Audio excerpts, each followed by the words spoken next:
Good evening, everybody. Well, it's not that long ago, really, of the economy in Western countries were actually run by the state. Airlines, for instance, a lot of them were nationalized and it was very expensive to travel. Yet now you can get a Ryanair to Milan for 20 quid. In Britain, there were some fairly obscure and even bizarre sectors of the economy that were run by the government, including even removals companies. Now, very few people today would suggest that type of economic policy. And I suspect in another generation, people will feel the same about money. Now, Friedrich von Hayek was one of the great Austrian school economists, and he wrote several papers about private sources of money. But actually, he won his Nobel Prize in 1974 for his work in how central banks setting interest rates distorts the economy. So that's going to tie into some of the things that we're going to speak about today. But essentially, just as prices in other sectors of the economy should be set by the market rather than by committees of economists, Hayek would say the same thing is the case with interest rates. And then the final thing we're going to talk about today, which you've heard a bit about already, is some of the ideas surrounding central banks absorbing these technologies and how they might be used, and what this means really from an Austrian school perspective.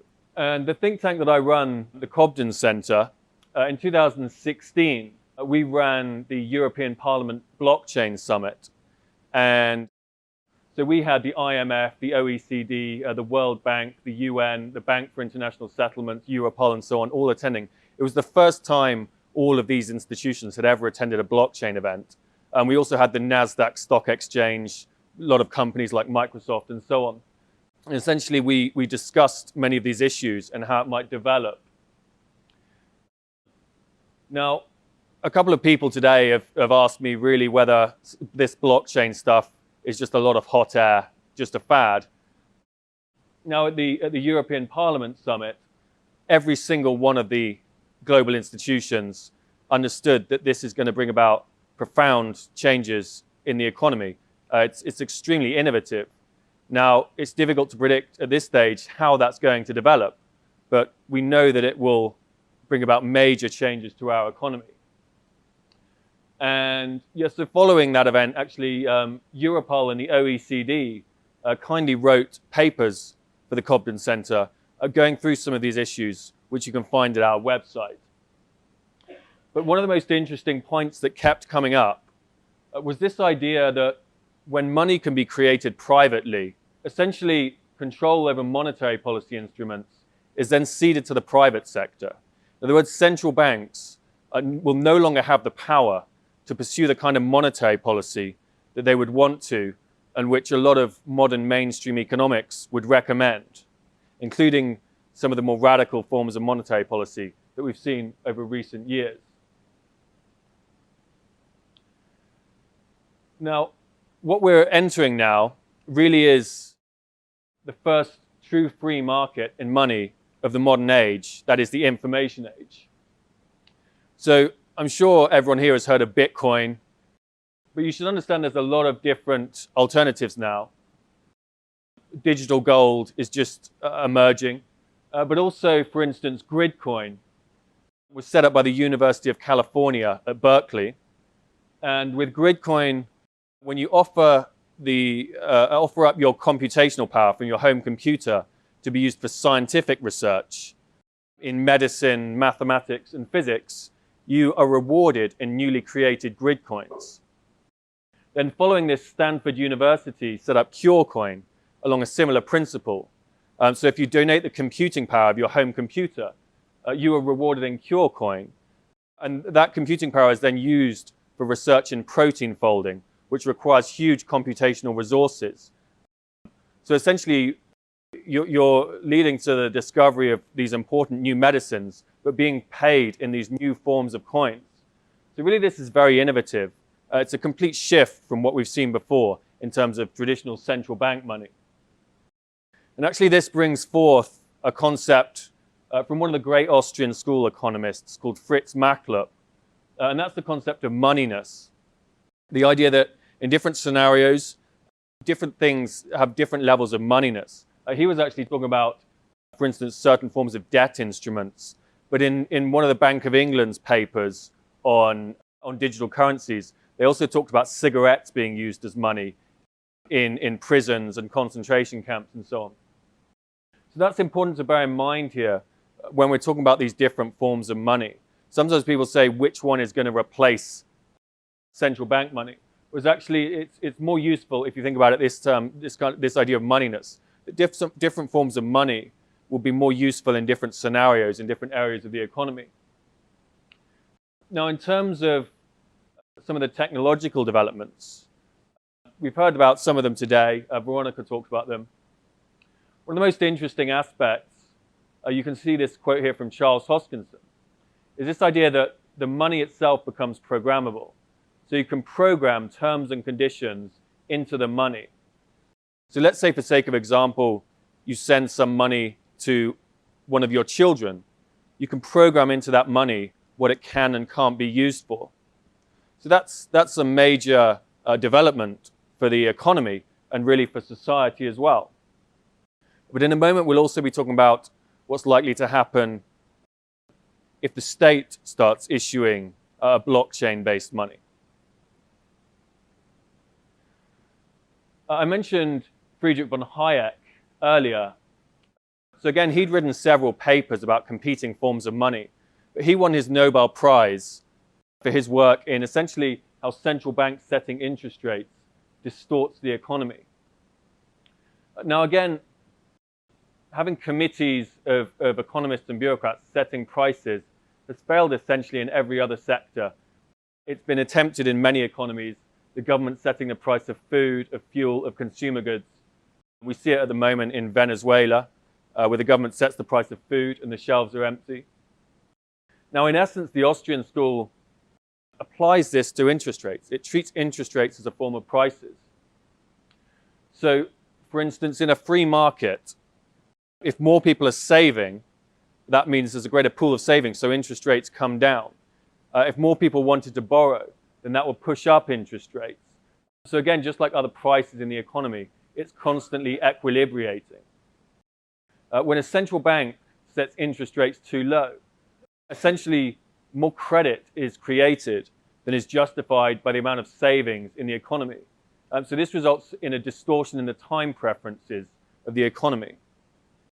But also importantly, the actual capital structure of the economy will start to mold itself around these new lower interest rates. So this has been talked about a fair amount by the BIS, for instance. I actually gave a seminar at the OECD last year on the Austrian school, and they said it tallies with some of their work in terms of zombie companies and so on. Bill talked about falling productivity.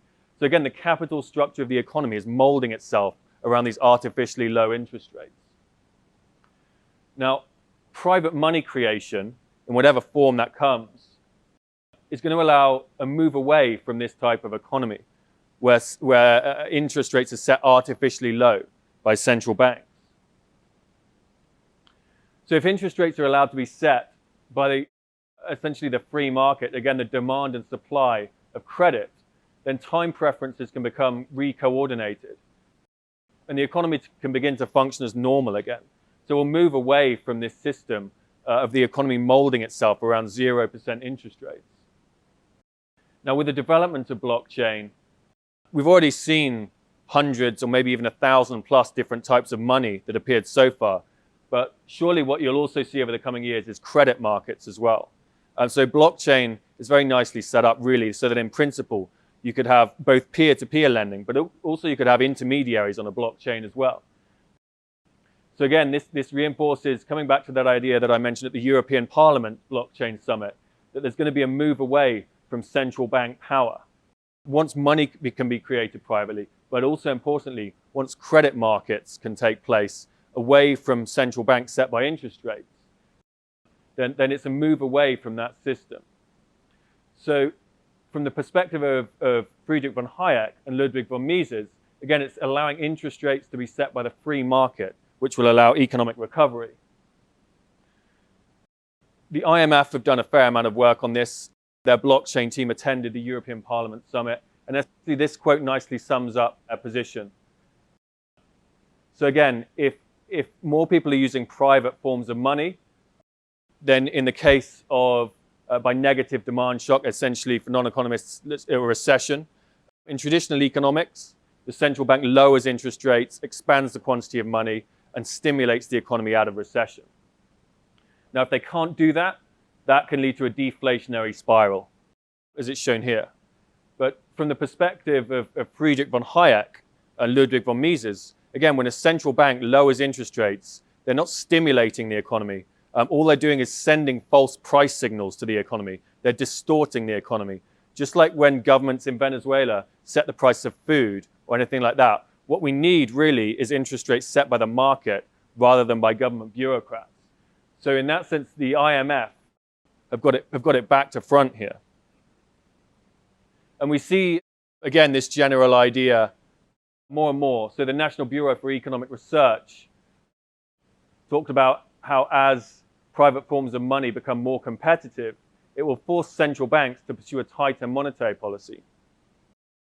Now, again, relating to the brilliant talk that Bill gave earlier, essentially it makes it very, very difficult to have these years and years of 0% interest rates if people can quickly move out of that into another form of money.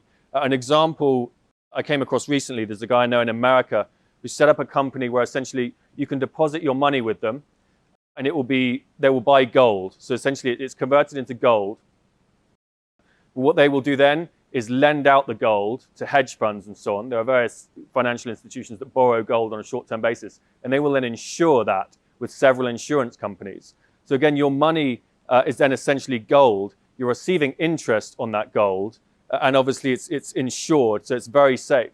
So compared to the current financial system, it's really a win-win. You're benefiting at every level. But of course, if people are moving over to that type of system, it takes power away from central banks to pursue quantitative easing and other forms of radical monetary policy. So they're forced to pursue a tighter monetary policy. Again, in the ECB paper, it's interesting here, they suggest perhaps trying to impose minimum reserve requirements on virtual currency schemes. Now, if we think back to a couple of the examples I gave, like Berkeley and Stanford, essentially having money that in essence is backed by, by medical research, for instance. Really, some of these ideas just don't make much sense. They're thinking in terms of 20th century or even 19th century central banking models. It sounds like something out of Badgett here, whereas the world we're moving into is going to be radically different. So a money backed by medical research is just something materially different to the paradigm that they're operating from within. Now, this has been touched on today in several of the talks. The ideas of central banks creating their own digital currencies. Now, I'm talking about blockchain here, but in essence, that's not the important bit. It could be any of the emerging technologies used for money. But for sake of simplicity, we'll talk about blockchain. So Andrew Haldane is the chief economist at the Bank of England. He gave one of the first speeches on this. Again, it was actually a speech on negative interest rates. So negative interest rates create a lot of problems for central banks. In essence, we're at zero now. If they go negative, then it's simply, people are incentivized to just pull their money out of banks and store it in cash. Yet if the state or a central bank could issue a blockchain-based money, I talked earlier about how the money is essentially programmable. We saw that quote from Hoskinson, how you can program terms and conditions into the money. So negative interest rates could be programmed into the money itself. So essentially there's nowhere to run and nowhere to hide for savers. So it really allows central banks to pursue this kind of radical monetary policy. Now again, from their perspective, they're just doing the logical next step. So for the last generation, we've had steadily lower and lower interest rates. So with every recession, they've cut interest rates. Then after the recession, they raised them, but not back to where they were before. So it's like a ratchet effect, pushing down and down interest rates. So essentially with every recession, they've created an even larger debt bubble. It gets larger and larger. So after the crash, after the dot-com bubble crash, it was 1% interest rates in 2003 and 2004 by the Fed. That created a massive housing bubble. That crashed in 2008. Around 2007-8, there was about $150 trillion of global aggregate debt. Since then, so in only a decade of 0% interest rates, that's now gone up to $250 trillion. But again, from that perspective, that we've heard a lot about it today, really the logical next step when the next recession hits is to go negative, is to go to negative interest rates. That's the only way to create an even larger debt bubble. But again, it makes it very difficult to have negative interest rates if actually people can substitute out of that money and into some other form of money, like for instance the gold money I was talking about, where you actually receive interest and it's very safe, as good as gold, literally. Again, there's a quote from Hayek here, where he actually sounds perhaps melodramatic, saying that depriving governments of their power over the supply of money is necessary to save civilization. But yeah, the quote from Bill earlier really laid out very well what we're facing here in terms of just larger and larger debt bubbles. Every recession, really for an entire generation, has just been treated by creating an even larger debt bubble. And this is going to come to an end, whether it's in 5 years or 10 years or whenever. So these ideas will be crucial, that people can substitute out of central bank money and into alternatives, especially if they pursue negative interest rates. So again, really negative interest rates. From an Austrian school perspective, it's really an absolute aberration in terms of the principles of economics. Of negative real interest rates, that is, it would really never occur in a free market. So if you look at something like peer-to-peer lending, which although it's a fringe area of the economy, it is in essence a kind of free market in lending.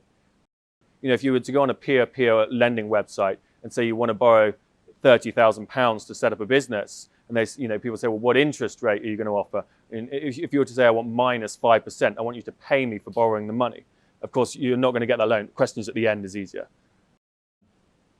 But so the only way this really can be implemented is through a central bank blockchain type of money. And again, that's a complete suppression of market pricing mechanisms. Interest rates are a crucial form of prices for the economy in terms of pricing risk, in terms of time preferences, and many other sectors of the economy are important in terms of how interest rates coordinate resources in those sectors of the economy. So the more central banks implement these types of radical monetary policies, the more distorted the economy is going to become. And so to conclude, we've had some great talks today as well about Vollgeld. And actually, I think some of these ideas are quite complementary. So, for instance, in some ways, an ideal monetary system might have something along the lines of sovereign money, Vollgeld, but also with competing currencies. And again, there's a few benefits. So first of all, there's going to be benefits in terms of the innovations that happen with private forms of money, in terms of how the payment systems, again, things like the money becoming programmable that we've seen, these types of things. So I think this idea of private money is complementary with Vollgeld. And really, I think one of the issues with monetary reform is we have these kind of fractured little groups all over the place, each advocating for their own system. And I think that the current system is so bad that we just need to come together, push forward these ideas together. So, and really the answer to that is going to be something along the lines of, a Chicago-style plan, Vollgeld, with competing currencies. And yes, so I'd just like to finish saying, competition has really achieved a lot in many different sectors of the economy. Smartphones, so many things are just improving year by year. And I think this will also apply to money. So I think we're entering a brave new world for money, but we've really seen some of the dangers as well today in what will happen if the state and central banks starts using this technology. Thank you.